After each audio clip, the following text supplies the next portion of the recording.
Hello, everyone. Sorry I'm a little late, and sorry I'm a little out of breath. I just had to run up the stairs there.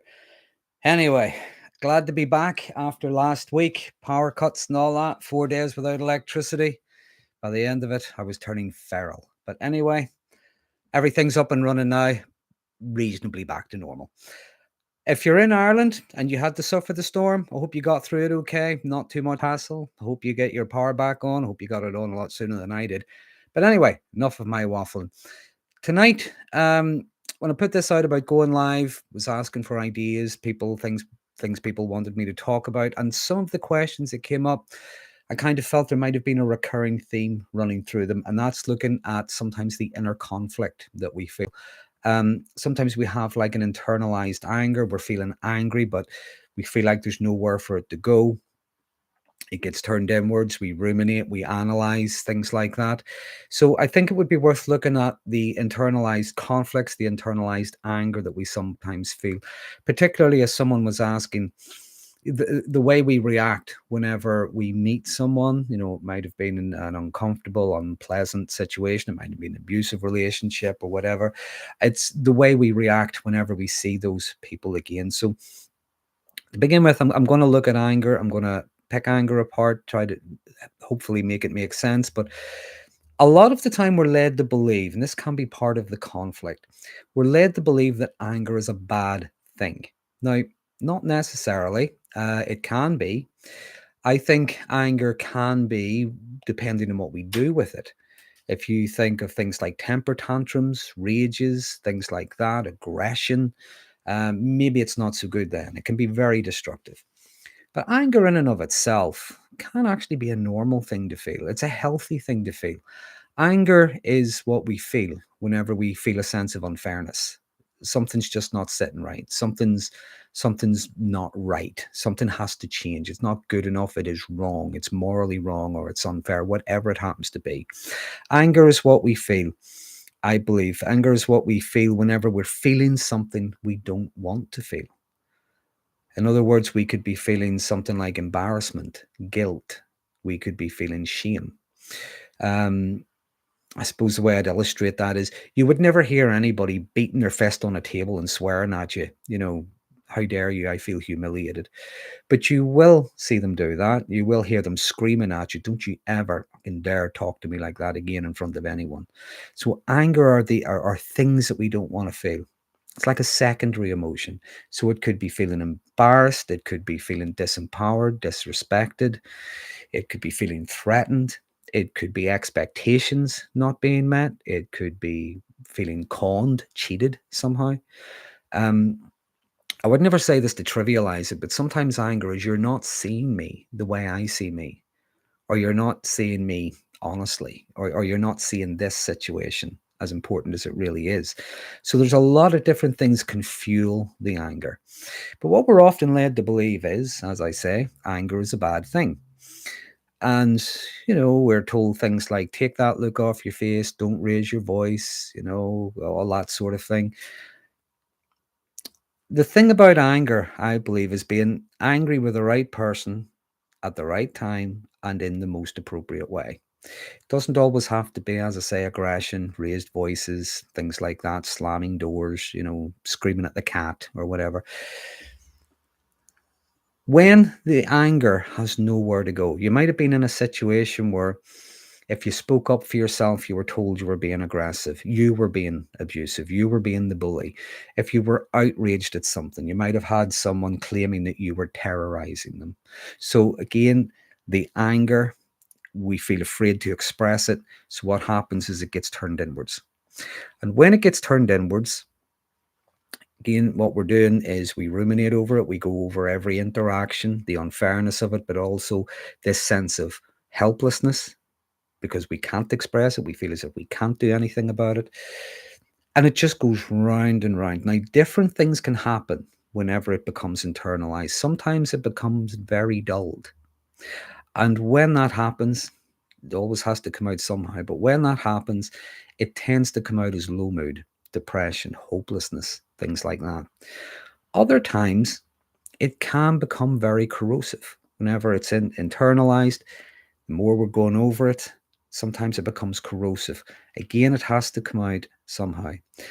And it tends to come out as resentment. So we might resent a person.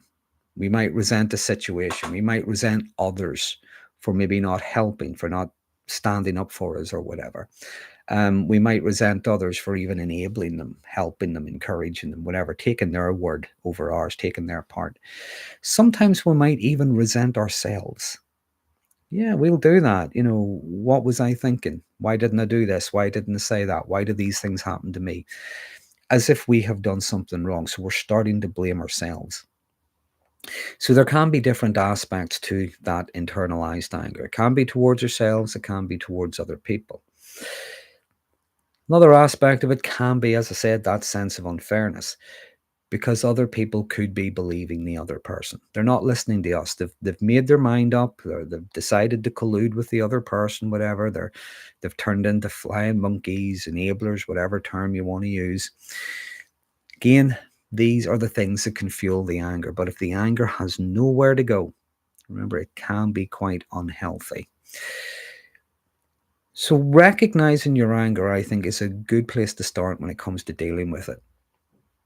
And one of the things coming out of abusive relationships, things like that, can be, and I like how Richard Grannon phrased this and kind of paraphrase him. It's like having to reset your moral compass to get a sense, to understand again a sense of right and wrong, something you already have, but something that may have been eroded.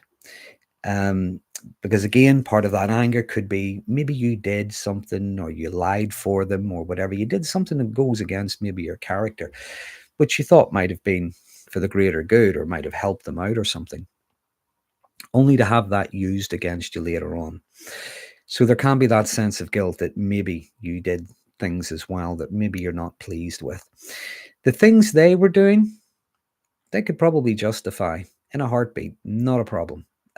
You're the one with the issue, by the way. And again, if you speak up against it, you're the one who's in the wrong. You're the one who's being aggressive. So coming out of that, it really can take finding ways, and therapy can be good for this, good with this, looking at ways to reset your moral compass, getting a sense of right and getting a sense of wrong. Okay. Because again, that sense of right and wrong are some of the things that can fuel the anger. So resetting your moral compass. Even if you did do or say something that you regret, it's okay about being honest with yourself, being authentic. Even if whatever you did it with the best will in the world. You thought you did it with good intentions. You thought it was for the best. Maybe it wasn't. It is okay to acknowledge that. I think it's okay for us to acknowledge we did get it wrong. We did make mistakes. But also acknowledge that we're looking at it through the eyes of the person we are today. And I think that's one of the things that can cause that conflict as well. Is we look back at things and we judge ourselves through the eyes of the person we are today, with today's age, with today's wisdom, and with today's experience. The person back then, whether it was a year ago, whether it was 20 years ago, you might have been a kid at the time, whatever, you didn't have the information and the experience that you have today. So it's worth bearing that in mind. Not necessarily to judge ourselves through the eyes of the person we are today. We did not have that information. We're not clairvoyant. If anybody wants to tell me they are, fair enough. But generally, as a rule, we're not clairvoyant, okay? So it's worth recognizing those things as well. When it comes to expressing our anger, anger can be destructive. And that's when we're talking about things like temper tantrums, rages, things like that. Sometimes the things that the other person would have done, that we were trying to mitigate, that we were trying to avoid, that we were trying to bring out the best in them, and so on. That kind of anger can be destructive. But anger, when it's channeled properly, and I'm not sure if I could give you an example, but I will scrape my brain trying to think of one. Anger, whenever it is channeled properly, can be a force for good. It can be very constructive. On a big scale, I suppose, an example would be during the 1980s, Bob Geldof got very angry and we ended up with Live Aid, So to the best of my knowledge, he wasn't kicking the cat or swearing at people, calling them a knob or whatever. He might have been, I don't know. But that's an example of anger being used positively. Now, in our own lives, the anger can be used positively, not in the sense that we're going to maybe look for revenge or something. We're going to go hunting down justice or something like that. But it can be used constructively. That energy is there to help us change something. So we could be using that energy rather than focusing. I think a lot of the time we do focus on them, what they're doing, what they're saying, what they're thinking, what they're feeling, who they're doing it with, and all the rest of it. We take that energy and we put it somewhere constructive. We put it in ways to help us to move forward. Again, that could be getting a new job, learning new skills. That could be, moving to a new location. That could be getting a new circle of friends or whatever. That could be, deciding to do all those things that you were talked out of doing. You wanted to go to the gym, or you wanted to write a book, or you wanted to learn how to swim, or anything, whatever it was, all the things that you were talked out of doing.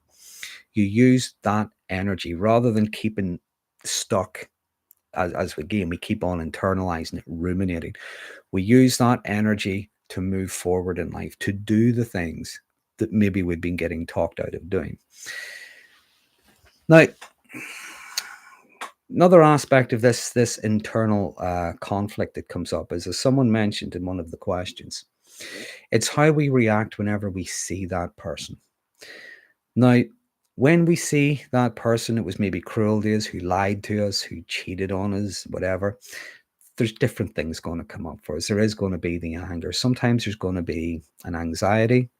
Sometimes there's going to be a stress. There'll be a lot of different things.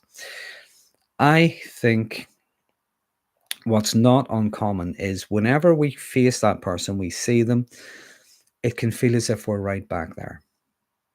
It's we're triggered somehow. We're right back in that situation. We're about to be devalued. We're about to be laughed at. We're going to hear one of their unkind jokes. We're going to be humiliated somehow. The belief being that they are somehow more powerful than me. Well, when you look at things like transactional analysis, some people may be bigger, they may be physically stronger, they might have more money, they might have more influence, they might be more competent at certain things, they might even hold a senior position, maybe in the workplace or whatever. But on an individual level, there is nobody who is more powerful than you are. No one. Now, here's the caveat. You're not more powerful than them. We all have the same, okay? When we bear that in mind, what we could be dealing with is just someone who's quite slippery. They're not going to be tied down. They're not going to give a straight answer. They're not even going to acknowledge whatever it was they're supposed to have done. They're going to look at you blankly. What was the question again? As someone mentioned in the comments earlier, wet the bed, blame the blankets, nothing to do with them. That is what you could be dealing with, okay? But that does not make them more powerful. It just might make them a bit more slippery. When you keep that sense of yourself, you know what happened, you were there, okay? I like using the phrase or looking at it this way: you were a witness, okay? And that's something that can't be taken from you. You were a witness. Doesn't matter whether people believe you or not. You were a witness because you were there. Again, you saw it, heard it, felt it, experienced it. Whether other people want to validate that or not is entirely up to them. It can hurt if they don't, but it doesn't take away the facts. It doesn't take away reality. Okay. When you see that person, I wouldn't say it's not unreasonable for us to feel certain things, for things to come up in us. Again, that could be the anxiety, it could be stress, it could be worry, it could be fear, it could be a lot of different things.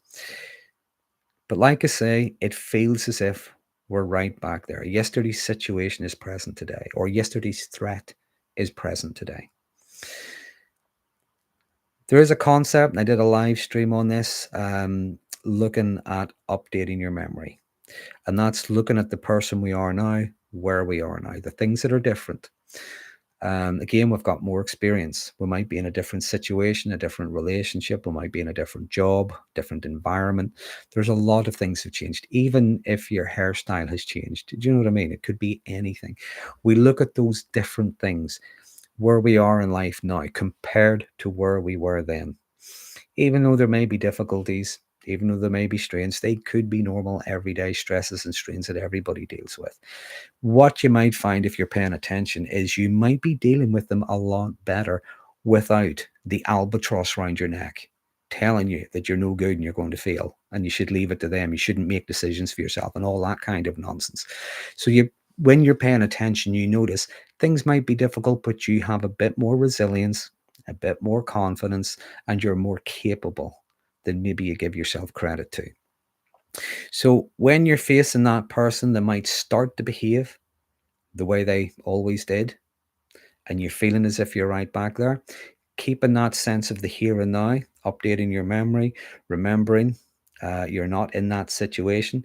Looks the same, it feels the same, person's the same, but the relationship is completely different. The relationship could have ended, or it could have changed somehow. This is an odd one to say, but personally, I like to give people permission to have changed as well. Okay.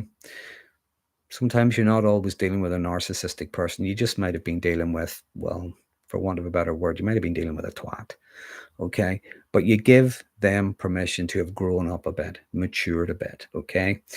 As soon as they start showing you they haven't changed, that's fair enough. You don't have to give them any more. You don't have to give them any more than that. That being said, you don't have to give them anything at all. It's perfectly up to you. It's your choice. You don't have to even say hello if you don't want to. But sometimes, yeah, depending on the person, I'd say I would err on the side of, wouldn't say err on the side of caution. I would give people the benefit of the doubt until they prove me wrong. What you do is entirely up to you. Even giving someone the benefit of the doubt, as I say, it doesn't mean you're welcoming them back with open arms. It doesn't mean you're prepared to allow them, back into your life, back into your home, things like that. Not at all. Doesn't mean any of that. You just give them permission to have grown up a little bit. But as soon as you see the same characteristics, the same traits, the same behaviors appearing again, you don't need to give them another chance. You can just, again, end the contact or whatever it is. Say hello, wish you well, and then go on to do whatever it is you're doing. That, as I said earlier on, about trying to regain that sense of moral compass, you don't necessarily have to feel guilt, even if, let's say, it was like a covert narcissist and everything that's wrong with them, the world's in a dreadful state, and their legs falling off, and the turkey ran away, and whatever it is, they're coming out with whatever it is. Everything is woeful. You recognize, as you've updated your memory again, you're looking at your moral compass and things like that. You might have a little bit of sympathy, but you're not necessarily going to do anything. You're not going to rescue them. You're not going to help them out. You're paying attention to your past experience. The more you tried to pull them out of that hole, the more they tried to pull you back, pull you in, keep you there with them. There are some people, if you've ever met them, they just, I don't know, they just want you to join them in their misery. Misery loves company. They just want to, come with me. We'll sit together and let's look at how crap the world is, and they just drain the life out of you, no matter what you try to do to make things better. So if it was someone like that, yeah, you can feel some kind of sympathy for them, but what you're not going to do is you're not going to rescue them. You're not even going to try to rescue them. You can say, I'm sorry to hear that, or whatever it is. You don't have to go any further than that. Someone else could be a bit more grandiose. You're giving them the benefit of the doubt, and the first thing they do is they start telling you about how amazing their life is right now and how special they are and how they're going to tell you about their meteoric rise to success and all the rest of it. You don't have to give them any more attention than that, because they haven't learned anything. They're the same person. You, on the other hand, this is a difference I often think about people with narcissistic personality. I often say there's a difference in a change in a person and a change in a tactic. But people with narcissistic personality often tend to remain stuck They learn new ways of doing things, new phrases, things like that, new tactics, but ultimately they're stuck. It's always the same thing with them. They never seem to grow up. They never seem to move beyond. The person you meet at 45 could be the same person they were when they were, say, about 20. The only difference is they now have 25 years extra life experience, but they haven't really done anything with it. They're doing the same things. They just might be doing it differently. The difference with you is, like most of us, over time we change. We learn new things. We change our mind. Um, we one time we thought this was a good idea. We've now learned we're not doing it anymore. We now try something else. We develop and we grow. We learn from mistakes. We learn from our failures and so on. Narcissistic people, not so much. This is the thing. I'm doing this tonight, and I usually have little bullet points to remind me, and I don't have that tonight, and that's why my mind's jumping all over the place more than it normally does. Pardon me. But again, looking at that internal conflict, looking at the reactions when the person appears, again, things like anger come up and things like that. Paying attention to what's going on with us as well, because a lot of the time the focus can be external because we're looking for threats, we're looking for this, that, and the other. When we have that sense of ourselves, maybe a healthier level of confidence, as much as humility and things like that, sometimes when we're dealing with that person, if we have to deal with them, it can be a little bit easier. This, I believe, is easier when it comes to healing and things like that. It's easier when you're not in that environment. Okay, when you're in the environment, it's very hard to heal in an environment that's hurting you. It's very difficult to do that. It's usually in the space afterwards. It's usually when we're out of that, we're out of the situation. That's when the healing begins. That's when we can look at things like resetting our moral compass, updating our memory, looking for things to help us to move forward. We'll say when you move forward, the moving on generally catches up naturally.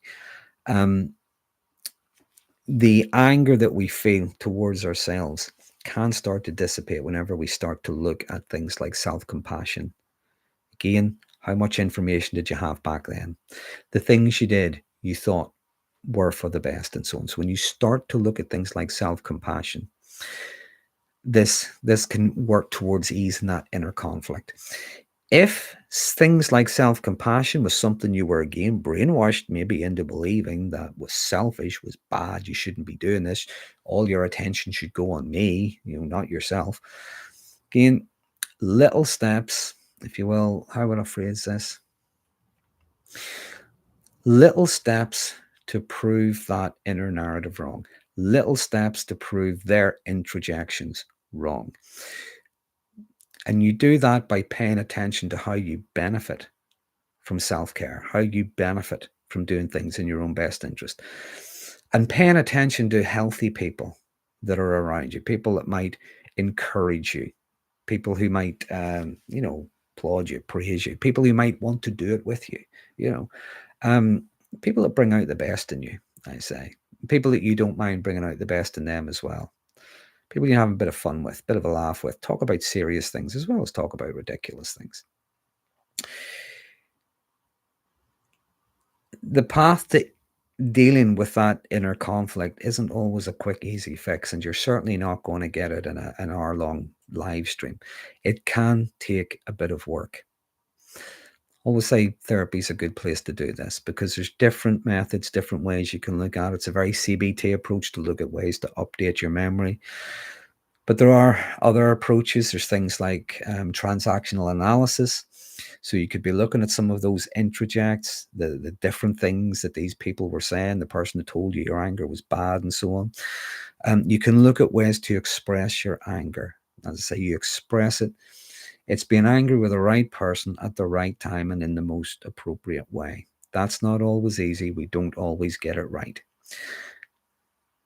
But that's perfectly okay. As I say, we learn from our mistakes. There was another question came up. I'm just going to add on to this. But because this can sometimes lead to that inner turmoil, that conflict, because things don't make sense to us. And we don't like things that don't make sense. And the question was about the difference in some of the personality disorders, how they can look the same. I don't have the question in front of me, but it was looking at things like narcissistic personality and obsessive compulsive personality, borderline personality, things like that. It can be difficult to separate them. I can't diagnose people, and sometimes I'm glad I can't. I can work with certain diagnoses, but I can't actually diagnose them. And I think I'm glad I can't, because sometimes they do look very similar, and it can be hard to pick them apart. I think a lot of the assumptions is something is just narcissistic personality. This person is a narcissist because they act like this and they do this. They could well be. Narcissism could be a part of what's going on, but not necessarily the whole thing. For instance, there could be antisocial personality. Okay, it could be, when it comes to the someone mentioned again, the question mentioned the obsessive compulsive personality. What you might get is someone who sticks very rigidly to rules and procedures. Things have to be done a certain way, not necessarily like the way they're laid out in work or something. It could be that, but even just the way they do things in their own lives, even things at home, and any deviation from that can bring up a lot of distress. The distress might come out as anger and things like that, or whatever. And this can look like narcissism in the sense that it does look like controlling behavior, but the motivations is different. The motivations are different behind it. Okay, it's not just control for the sake of control and domination. It's bringing up a distress in that person because things aren't being done the way they've laid them out. They think there's deviation from that route. Therefore, that's going to lead to chaos and so on. So it can be difficult sometimes discerning what's going on, what lies behind the behavior, because there can be different reasons. I suppose the example, I think I've used this before, would be, it's like if someone promises to do something for you and then they don't do it. So we could say, well, they're a narcissist, they were just lying. Well, it could be that that was narcissistic. They agreed to do something. They had no intention of doing it. Or they took a huff at the last minute. They realized there was nothing in it for them. You know, they weren't going to look good. No one was going to get to see it. They weren't going to get any praise. There could be any number of reasons. If it was something like maybe borderline personality, they promise to do something and then they don't do it. And this could be because of their emotional dysregulation. Something could have happened. There could be a fear. They might have promised out of maybe fear of being abandoned, but then they've thought about it and they realize that they don't want to do it. It's difficult. It's unfair. Whatever the reasons are. Or it could be that they're again emotionally dysregulated. Someone else has maybe upset them or whatever, and this is just flying out everywhere. So they promised they would do something, and they're not doing it because they're under a lot of emotional distress at the moment, and they can't really regulate it. If it was like someone with an anxiety disorder or even avoidant personality, they might have promised to do it. But then the more they started to think about it, their anxiety started to increase and they started to feel fearful. So they've withdrawn, they've hid, they've decided not to do it. Okay. So there can be different reasons for the same thing. Sometimes we'll just give it a blanket label of narcissism. Well, it could well be. But as I say, the narcissism could maybe just be part of something else, or there could be other motives entirely. As we say, when it comes to diagnosis, let the experts do it.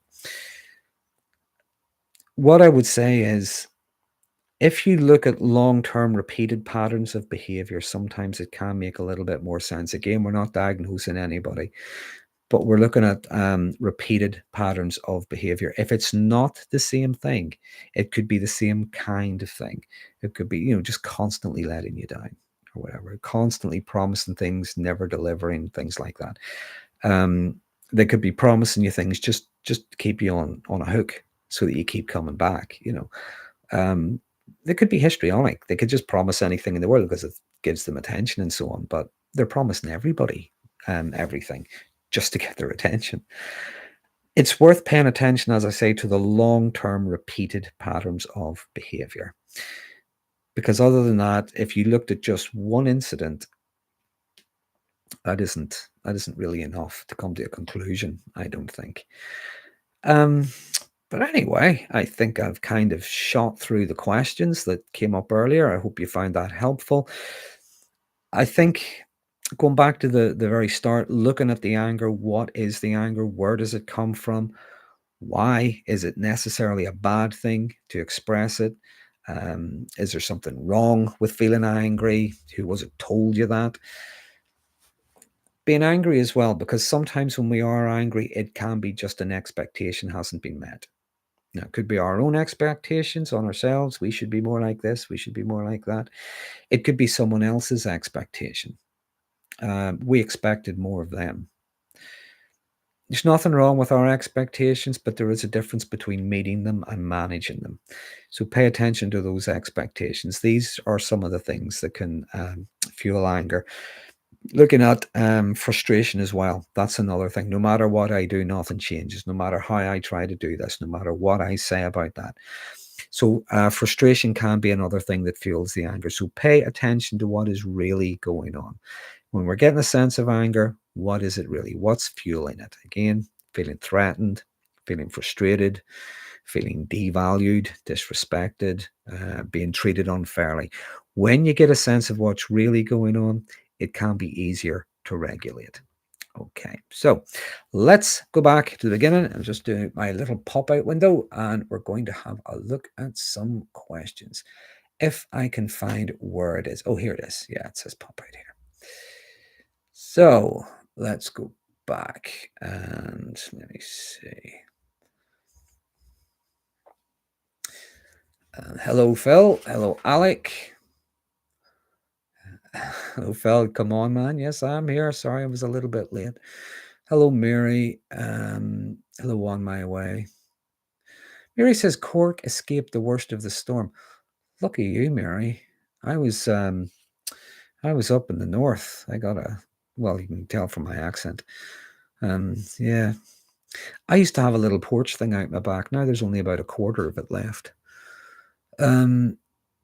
Anger is a tough one, says Mary. It can be. Anger, I believe, is terrifying. We're afraid of other people's anger, but sometimes we're afraid of our own as well, because we don't know where it's going to take us. I think the key to managing it, you think of things like anger management and so on, that some people go to therapy for, or they do classes in. It's learning to understand the anger. It's learning to understand maybe the escalation, looking at like the traffic light system that they sometimes talk about. I think once you understand it, it can be easier to communicate. It can be easier to maybe resolve. Ellie says hello, great topic. Oh, good, Ellie. I'm glad you find it helpful. Daria, if I pronounce your name, Daria, I hope I have.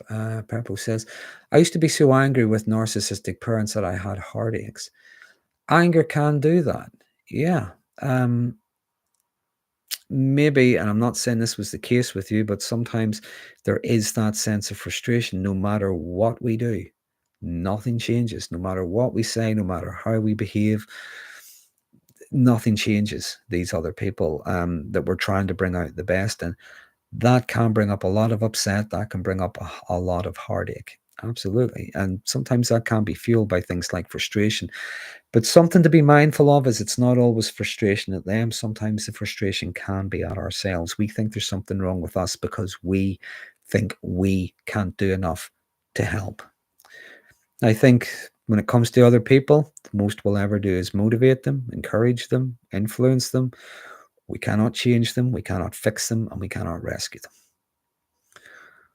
them.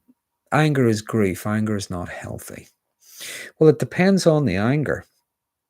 As I say, and it depends on what you do with it. Anger can be a normal thing to feel. It can be a healthy thing to feel. It's not healthy, as I say, when it's explosive. It's not healthy when we just implode. Think about what it was saying. Anger is our way of telling ourselves that something is unfair. If we get a sense of what is unfair, we have the energy to change it, to fix it somehow, to do something. Maybe we cannot change the situation. Maybe we can do something to change our approach to it or whatever. I went through different problem-solving questions on a live stream probably about 2 years ago by now. If you look at that, questions like, can I change it? Can I accept it? Can I just leave it alone? These can help us explore our options. It's not healthy when we feel we have no option. That's when it gets internalized. And as I say, that's when it gets dulled. We become depressed or we become resentful, things like that. Sylvia says, I find this to be very interesting. Good, Sylvia. I'm glad to hear that.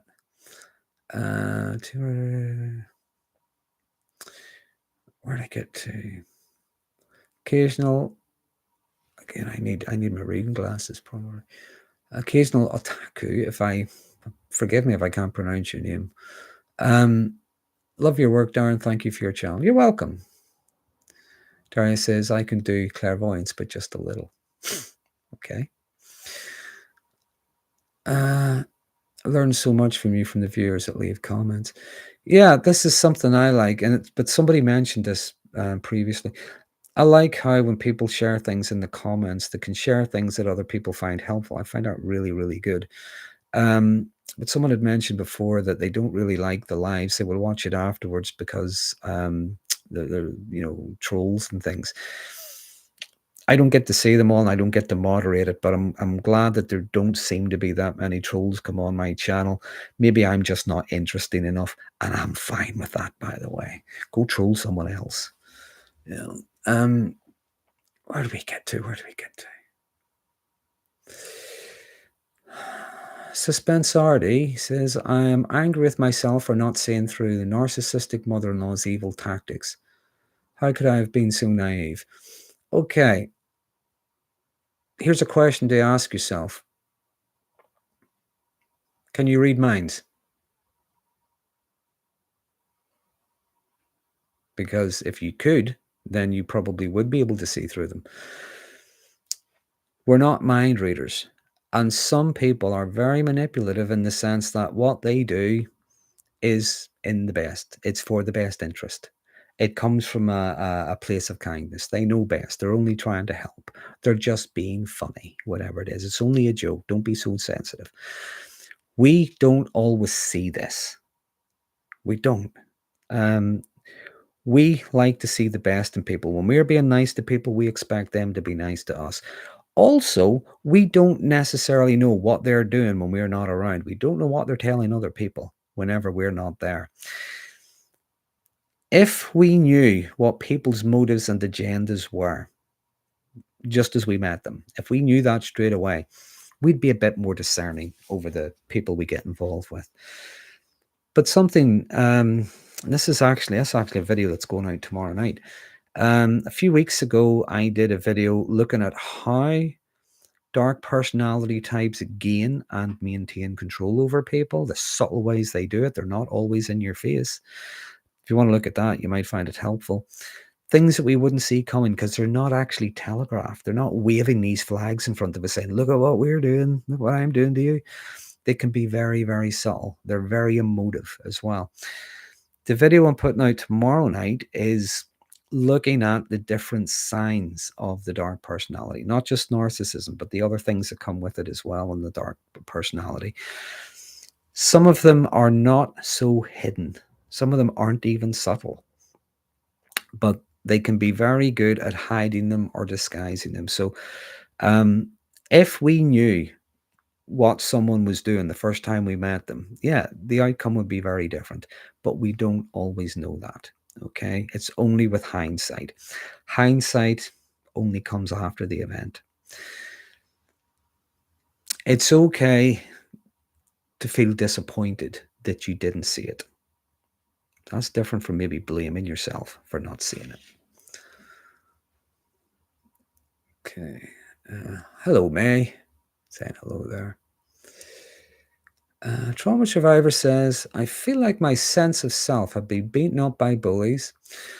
And I feel it under my skin, all due to what I believe is being on the receiving end of, you better be like this and be doing, yeah. Yeah. Using bullying to coerce people, the threat of fear, sometimes the threat of violence or threat of withholding stuff. Things that you'd better be like this, you'd better be like that. Now, I don't know your situation. I don't know what age you were, but remember, when we look back at it, we're looking at it through the eyes of the person we are today. The other thing I would say is sometimes you're in a situation where you're outnumbered. There's more than one of them. When that's the case, we can feel as if we're being mobbed. We can feel as if maybe there is something wrong with us because everybody's saying this is fine. Everyone's saying that I am the problem. It's so hindsight only comes afterwards, as I say. And that's when I said things like therapy can help when it comes to resetting or recalibrating our moral compass. I think that's important to regain that sense of what is right and what is wrong. If we were treated badly, if we were treated wrong, it's okay to acknowledge it. Right. Okay. We Love Sound says if they can't bully you, sometimes they will bully people you love. Yeah. Narcissistic people, manipulative people, people on the dark tetrad will leverage things that are important to you, people that are important to you. If they can't get at you, they'll get at something or someone important to you. That's just in their nature. Let me see. I used to give people way too much the benefit of the doubt, but now I don't trust anyone until they show they're not in the dark triad. Nothing wrong with that, S. Thomas. That's entirely up to you. When I meet someone for the first time, yeah, I will give them the benefit of the doubt. It's only whenever I start to see things, maybe that's different. If there's someone in my past that I've met who was, a nuisance, a bully, whatever it is, just because I give them the benefit of the doubt that they have changed doesn't mean I'm welcoming them back with open arms. It doesn't mean I'm prepared to be best buddies with them. It doesn't mean I'm going to start dating them again. It doesn't mean any of those things. I just give them permission to have changed. It's up to them to show me that they haven't. Okay. And if they show me they haven't, that's fine. It's nothing to do with me. It's their stuff. Just go on being miserable. It's up to them. Right. Let me see. Where do we get to? On My Way says memory update, trusting the process. Trusting the process, yeah, taking part in the process, being in that process of moving forward, updating your memory. You're not the same person as you were, and that's not necessarily a bad thing, by the way. But you're not in that situation. You're not in that environment. You have more experience. You have more wisdom. You have more confidence, skill, whatever it is. You have more. You are more than you were back then. Going back to the things like I should have known better. If they approached you right now and started the same things that they were doing when you first met, no, chances are you're not going to say, well, this would be a good idea to get involved with this person again. No, chances are you'd know. No, ain't happening. Yeah. So it is worth looking at our updating our memory and trusting that process that we can move forward in life. Let me see. Yeah, change is a good thing. Tim, change is a good thing. Not all change. That's the thing about change. Change is constant. It happens. Change happens all the time. Fashions change. Governments change. America's just got a new president. Well, it's not a new one. Had him before, but you know what I mean. Different one then. Different from the last one. I'm tying myself up in knots. It's getting too late here. But anyway, change is constant. Sometimes when it comes to change, we sometimes struggle to keep up with change. We have to adjust. Other times it comes naturally, it comes easy, but change is constant. We change our mind on things, we change who we vote for, we change the type of music we listen to, we change our diet sometimes. The world constantly changes and we change too. Change is not always a bad thing. It's not always an easy thing. It's not necessarily a bad thing. Let me see, where do we get to? Every time someone types, this jumps. So I'll get back to where I was.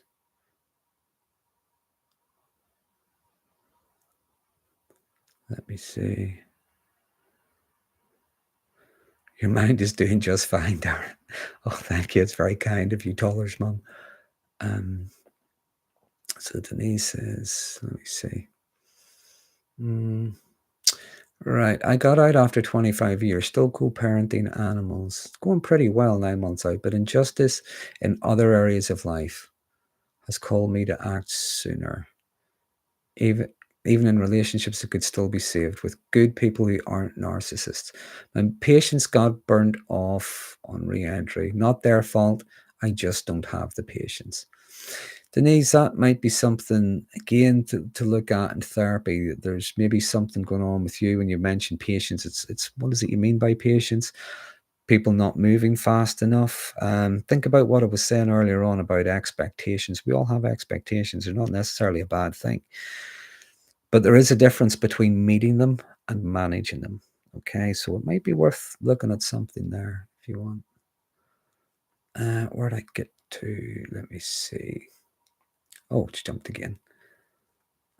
Crystal says they can use our desire to see the best to their advantage. She told me, I know you want to see the best in people, but you're unwilling to listen to me or listen to the bad I'm telling you about. Let me see if I can restructure this. I might have read this wrong. I know you want to see the best in people, but you're unwilling to listen to the bad I'm telling you about them. See, that's a curious one. We do want to see the best in people, but some people might warn us. This is the curious thing, and maybe it comes with some kind of discernment, but are they warning us because that person really is bad? Or are they warning us, the person warning us just doesn't want us having friends? It's a difficult one to discern, really, isn't it? Where to get to? So we'll move up a little bit.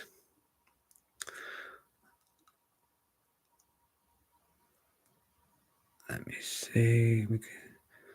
Yeah, change can be a good thing. Thank you for your answer. No problem. On your way. No problem. That's what I'm here for, to answer questions, as long as I can find them.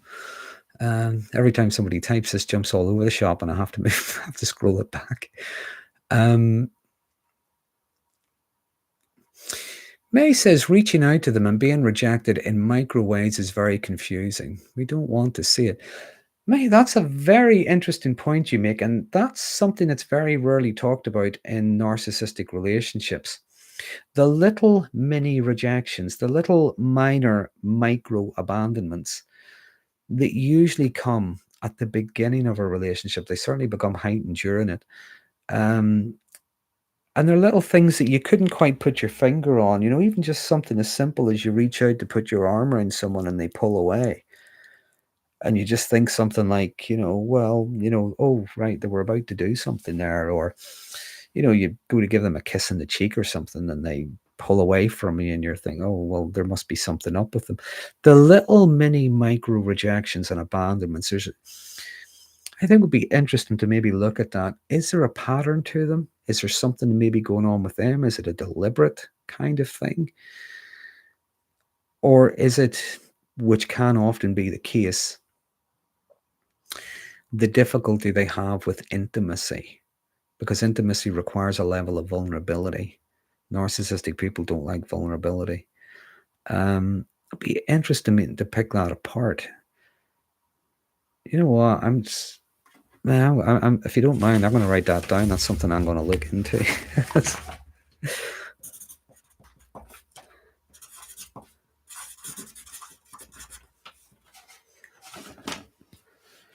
There we go.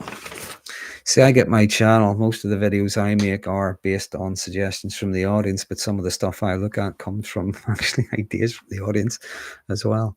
So thanks for that. Yeah, the little mini micro rejection, be interesting to see what's actually behind that. Sometimes it maybe could be part of a strategy in order to get someone hooked in that trauma bond. It certainly could be. Or it could be, as I say, it could be their fear of intimacy. They don't want to be too close. It has to be on their terms, if you know what I mean. Let me see. Darren, do people who exhibit narcissistic behaviors towards their children typically exhibit these behaviors towards their grandchildren? Laura, I think it really depends on the person. This is the thing, and it's not a popular thing to say. I'm not talking about personality disorder here, but I'm just talking about narcissistic traits. The narcissistic traits that we have when we're young, like we want to be cool, we want to be the cool kid in school and all that sort of thing, that kind of narcissism dissipates as the years go on. Okay, so it naturally comes down. For other people, those traits might be higher in some areas. Sometimes they do come down over the years. When traits are very deeply ingrained, and we're talking things like personality disorders, or they're co-occurring with a lot of different things, they don't go down. In fact, some people would say they actually get worse. But when it comes to the grandchildren, this is it's a tricky one, because there's never really a one size fits all. What you might find is grandparents who want to, if you will, it's like they want to raise the kids, if you know what I mean, because they know best. Their own kids might be adults, but they insist they know best. So you might have them dominating, taking over, buying them gifts that are beyond their years, things like mobile phones, so they can be contacted and stuff. There can be a lot of excessive spoiling them and so on, because narcissistic people want to be admired, they want to be loved, so they want to be the best grandparents ever. So there can be that. It really depends. Sometimes what you might find is, and I think all grandparents would be like this anyway, they do tend to dote on their grandchildren. They're very, very good with their grandchildren. They love their grandchildren. And they mess about with their grandchildren, probably in ways they didn't do with their own kids. They'll cut them a lot more slack. They probably won't be as strict. If they're staying over, having sleepovers and things, might let them stay up a bit later than their parents would. They might let them have, I don't know, jelly and ice cream for their dinner or something, I don't know. So they might be doing things like that. It really depends on the individual. It depends on the people themselves, I guess. If they were maybe very rigid, very rigid, let's imagine they were they lived a very rigid, strict lifestyle or something, you might find that they want to raise the grandchildren. They're expecting their kids to raise their grandchildren the same way. It really depends. I don't think there's a one size fits all. My grandparents I remember my grandparents, and my granddad, he served during the Second World War. So it's that era, that generation, if you know what I mean. My grandparents were very playful. They were very kind and very generous. They with us, the grandkids anyway, they spent money they probably couldn't afford to spend, on us at Christmas and things like that. They were very kind, very funny, very nurturing, and so on. And yet, my mum and other aunts and uncles would have told us that they were incredibly strict with them. They took no crap. They ran the house like it was a military operation. So I guess it really, really depends. So where do we get to? I'm sorry, I can't give you a definitive answer on that. It really does depend on the person. It can manifest in different ways. So where did we get to? Let me see. Peachy Cricket says they take advantage of our desire to see the good in people, as long as it's directed towards them. But they don't want us to extend that to others, especially not people they perceive to have harmed them. Yeah, you see a lot of Peachy Cricket. You often see a lot of rigid, one-dimensional, low-resolution thinking. It's like kids in the playground. You can't be that person's friend if you're my friend. You can't hang around with them. You shouldn't talk to them. They're a horrible person and all that sort of thing. You've no room in your life for other people if you're with me, if you're in my company. Yeah. Where do we get to? Topic suggestion: excessive. Jane Smith is saying, topic suggestion: excessive unearned praise coupled with nagging and breadcrumbing. Well, that is a really good topic suggestion. Off the top of my head, I'm going to jump in there and say you're looking at the making of the golden child. Because a lot of people think the golden child is just spoiled rotten. They get everything. That's only partly true, and only some of the time. The golden child grows up knowing that that crown they wear is very precarious and it could be taken from them at any moment. So they get a lot of praise, again, for the things they do that the parents get to live through vicariously. They get praise from it, what a smart kid you've got there, and so on. But anything at all, that they do something that displeases, or they get 9 out of 10 instead of 10 out of 10 or whatever, or they fail at something, all that crown's taken from them. So, that instead of getting told, well done, you tried your best, they will be told things like, oh, look, that person over there scored more than you. That crown is very, very precarious. So there is a lot of negativity. And even if it's not directed towards them, it might be directed towards the partner or the other kids in the house. They're not going to be immune to that. They're going to soak that up as well. But that's a good topic suggestion. Getting those mixed messages. Yeah. Because what you find is, as adults, that golden child only believes they're special if they have a flash car.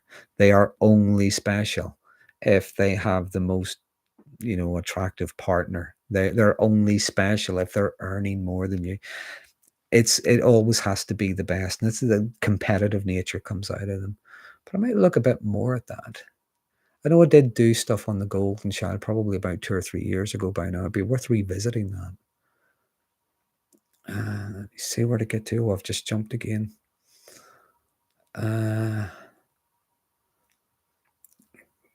People seem to either chill out and become more humble and enjoyable as they get older, while others become worse. Again, it depends on the individual, Jane. Let me see where to get to. Let me see. All right. And Laura saying another topic suggestion: enmeshment and covert narcissism. How does this play out in families, reasons, etc.? Actually, that is a good one. I have done 2 on enmeshment. I did one on the child and I did one on the adult. The effects of the enmeshment, but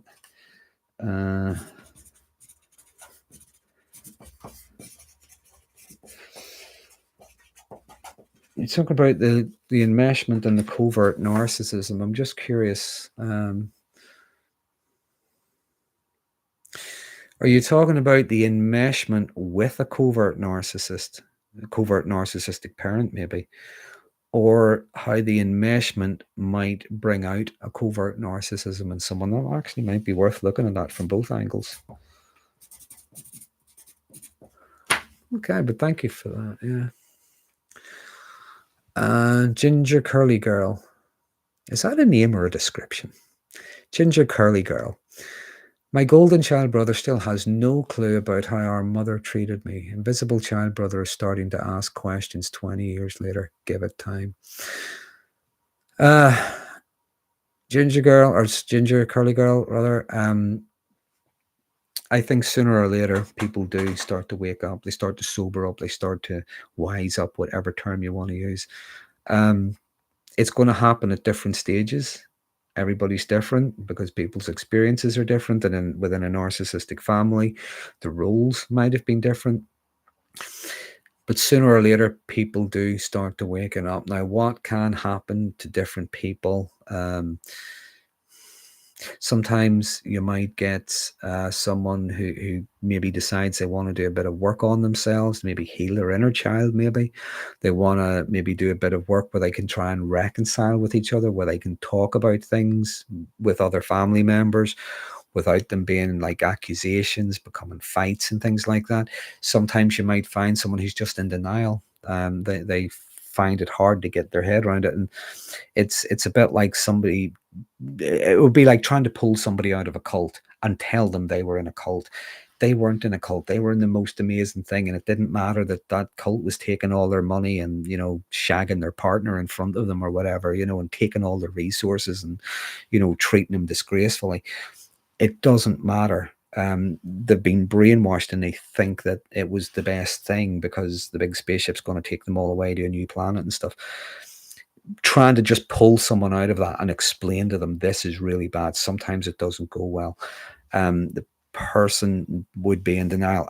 It's allowing people to come to their own conclusion, and if they are in denial, if they don't want to see it, we cannot force it on them.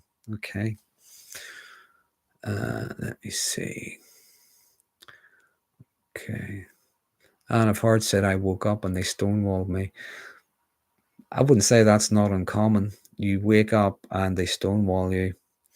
You now have, maybe you have no value to them. Maybe you can point out the nonsense.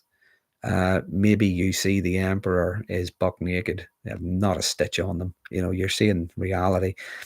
And sometimes you're stonewalled because they don't want to see reality. They prefer the fantasy. Right. Have you done anything on the difference between intentional gaslighting and unintentional confabulation? I did do something on the difference between gaslighting and lying. I did that. I think that was maybe about 2 years ago. You'll find it if there's anything there that you would find useful. But I haven't done that. No, not on the confabulation. I think when it comes to the difference between the gaslighting and the word salad and the lying and the confabulation is sometimes you have someone who is very manipulative and they're trying to rewrite reality. Okay, they're trying to rewrite your sense of reality. Other times you might just meet someone and you're asking them a question or whatever it is, and they're not actually thinking what is the right answer. Nor are they even thinking, I actually don't know the answer to that. What they're actually thinking is, what would sound smart? What would sound intelligent to say? And that's when you often get the word salad. That's when you often get the nonsense. That's when you often get the circular kind of silliness, you know, just pulling words out of here, there, and throwing out phrases that have no context to whatever it is you're talking about. I think sometimes that's what's going on. It's not that they're deliberately lying or deliberately trying to gaslight you or whatever. It's just they're trying to think of something that makes them sound intelligent and they can't. Okay. Let me see, where do we get to as more of the time coming towards the end. Let me see. I'm just seeing increasing content elsewhere that people are trying to push the notion that gaslighting isn't intentional. But that isn't the definition of gaslighting. No, you're right. It's not. Because the term comes from an old 1930s or 40s play, movie as well, where there was intention because he was deliberately trying to make his wife think she was insane. So there was intent there, and that's where the term comes from. So whatever people are talking about now, I'm not going to disagree with them, but I think there is a difference between the intentional trying to gaslight and people just trying to sound intelligent, people trying to sound smart, people pretending they know the answers, rather than just say I don't know, or rather than say, well, I think it's this or it could be that. So that's one thing. One thing I do in my videos. I know other people are different. Other people will say things like, you know, the narcissist will do this, the narcissist will say that, the narcissist will do the other thing. I don't. I say they might do this, they could do that. It's not uncommon for them to whatever, because it's never a one size fits all. Not at all. And I've got it wrong more than once. Okay, so maybe that's me just covering myself. But yeah, how did I get onto that? I do not know. Let me see. Where are we jumping down to? And Denise says, childhood narc exposure might leave a blind spot to end up in an adult relationship narc. So how do we break through the blind spot to keep from a second adult relationship? Well, that is a very interesting question, and it is something that I think lots of people cover. I'll tell you who would be really good, whose channel might have something, and that would be Dr. Ruth Ann Harper. Her channel is full of great stuff. She looks at things like attachment and so on. What sometimes happens is, can't remember who it was said it, but when we grow up, we marry our unfinished business. We might have had a parent who was emotionally distant, emotionally unavailable, abusive, whatever. And sometimes we find a partner, and there is maybe part of us that is thinking, I'm going to get it right this time. I will be loved. I will bring out the best in you. When I bring out the best in you, you're going to see the best in me. So there can be a lot of different things going on. I wouldn't say that's the only answer. Sometimes someone's behavior could actually be normalized. Let me put it to you this way. If you imagine two people, right, and they're growing up, and one of them drinks nice, cool water. It's lovely and clear, and it's kept in the fridge. It's nice and chilled. And when they get it, there's a little slice of lemon in it, and they drink the water, and it's very refreshing. And then you get someone else, and they just drink from a puddle or something, when those two people meet, if you were to offer them each other's water, if you imagine what would happen. Now, the person who's used to the clean, fresh water with a little slice of lemon in it, they're not going to be interested. No, you're okay. I'm fine. I'm fine with the water I have. If you offered the other person that drinks from the puddle, if you offered them the nice, clear water, different things might happen. First of all, they could be very eager to try it because they've never tried it. It could be really exciting for them. This could be amazing. It could be like a dream come true. Or they might be very cautious and nervous because they're not used to it. They might be waiting for a catch. They might be, waiting for some kind of trap or something. So I don't know, did that illustrate that? They're not used to each other's kind of water, if you know what I mean. So you might have the person who's only used to whatever it is they're used to, and that's the only thing they will go for. Other times you might find someone who is trying to bring out the best in someone, and they're maybe offering them nice water or whatever it is. The other person wants to stay stuck. They prefer what they have. It just feels safer for them. Hope I got that right. Let me see. Oh, you're welcome, Denise. I'm glad you find that helpful. Let me see. Where do we get to? The perfect illustration. Thank you, Jane. Phil says, Darren looks like a bloke that a priest had his way with when he was a young lad. Okay, Phil. Whatever's going on in your mind, keep it where it is. I really don't want to hear about it, and I'm sure no one else does either. Let me see. Where do we get to? Let me see. Okay, compliments made me extremely nervous. I was hit on the other day in the store, and I looked around for the cameras, assuming it was a social experiment on how old ladies respond to college guys. Yeah, we're not used. Sometimes we're not used to it. We don't know what to do with it. Yeah. Sometimes we're not used to someone just even being polite to us. Let me see. It's going to be my last question or my last comment because I'm running out of time here and I'm desperate for a cup of tea. Let me see. Darius says they like to call empaths crazy. If I could add to that, I like to call anything that isn't them crazy. Anything that doesn't see their worldview or see them the way they see themselves. Okay, Phil, you have some fun, but please don't have it on my channel. Let me see. Sometimes the fear of a destructive parent will sabotage your relationships. Yeah, you're right. It's the fear of other people's reactions. It's the fear of what they're going to do. It's the fear of what they're going to say. It's the fear of how they're going to treat you. It's the fear of their rejection. You're right. Thank you, Darren. Enjoy your cup of tea. I certainly will.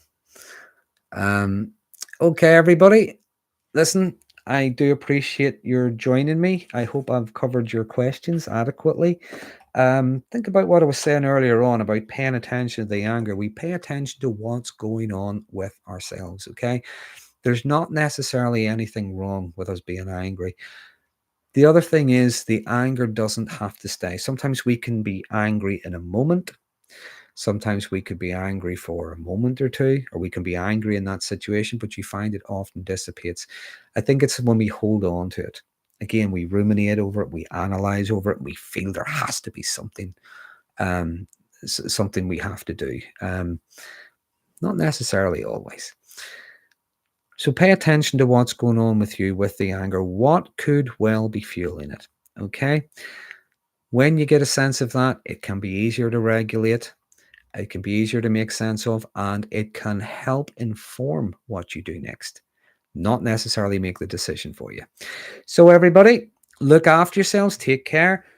Don't forget, tomorrow, yes, the video is going out looking at the signs of the dark personality. So I'm not just looking at narcissism.